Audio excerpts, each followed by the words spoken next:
I want to give you an encouraging word to consider as you are engaged in your sporting events this week, and a way that you can live for Jesus and impact others for eternity. So there's an awesome verse in Philippians chapter 2, and here's the challenge from God's word. It says this in verse 14, "Do all things without grumbling or complaining." And here's why. "That you may be blameless and innocent, children of God without blemish, in the midst of a crooked and twisted generation, among whom you shine like lights in the world."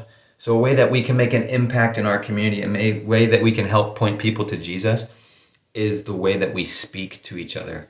So without grumbling or complaining, man, that's really tough to do, especially when you're going up for that layup and somebody fouls you, or the ref doesn't call the foul, or something happens, your teammate doesn't pass you the ball when they should have passed you the ball, right? There's a lot of things that happen throughout a sporting event, throughout our lives, that we have good excuses to complain or to grumble or to make arguments, right?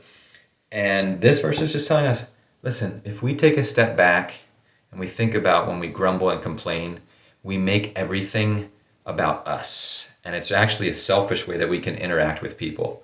But if we hold our tongues, if we take a step back and think, hey, it was just a mistake and it's okay, or I would have done the same thing in that situation, right? Instead of using our words to hurt people, we can use our words to build up people. And that's one way that we can shine like stars in this world, is what Paul says.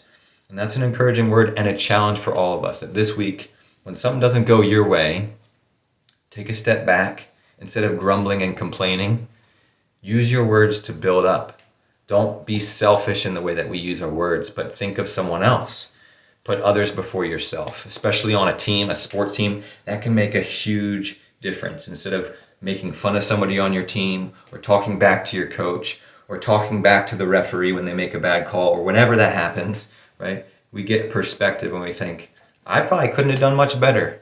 Or if we make that mistake and we start grumbling and complaining, we catch ourselves. We ask God to forgive us and help us to have the right words to say in those situations. So that's my 3-minute challenge for you. And at the end of this video, I'm actually going to go upstairs to the auditorium and I'm going to see how high I can jump. That's my other challenge, is see how high you can jump. And it's your vertical jump. So you can't be running and then jumping. It's just keeping your feet planted and just see how high you can jump in the air. So I measured mine out and I'll show you how high I jump. You guys guess on this next question. How high do you think I can jump? And then I went up and did it, and then see how high you can jump and let me know, okay?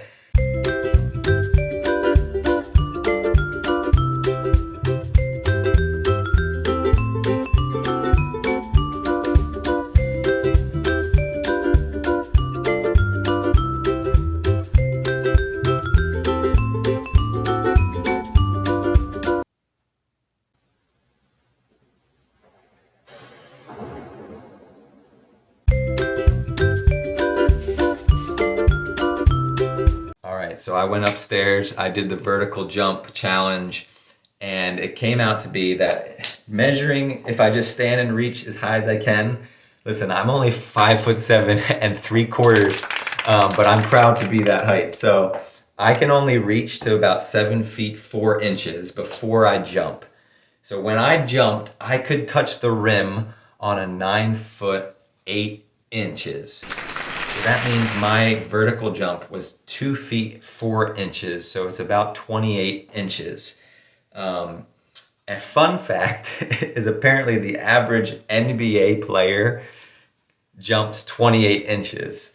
So I'm very proud of that. However, I'm not 7 feet high and I still can't dunk on a 10-foot basketball hoop, but I'm getting there. So let me know, how high can you jump?